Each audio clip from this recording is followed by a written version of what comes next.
ఇప్పుడు తెల్లారి లేస్తే ఆ ఫీజులు కట్టడానికి ఆ బిజీ షెడ్యూల్లో ఉండేసరికి మేము కూడా ప్రతి సేమ్ రిజల్ట్స్ చూస్తూ అసలు కాలేజీలో ఏం నేర్పిస్తున్నారు, జాబ్ రేట్ స్కిల్స్ నేర్పిస్తున్నారా, లేకపోతే ఇంకేమైనా అదర్ కల్చరల్ యాక్టివిటీస్ నేర్పిస్తున్నారా, ఇలాంటివి ఏమైనా ఉన్నాయా అని తెలుసుకునే వాళ్ళు ఎంతమంది ఉన్నారా తెలుసుకోవాలనుకున్నాను.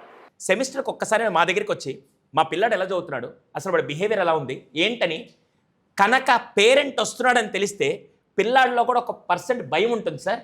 కానీ ఇక్కడ అసలు పేరెంట్సే రావట్లేదు. అసలు జాగ్రత్త తీసుకోవాల్సిన టైంలో పేరెంట్స్ తీసుకోవట్లేదని correspondents, directors, principals, college HODs అందరూ మాకు కంప్లైంట్ చేస్తున్నారు.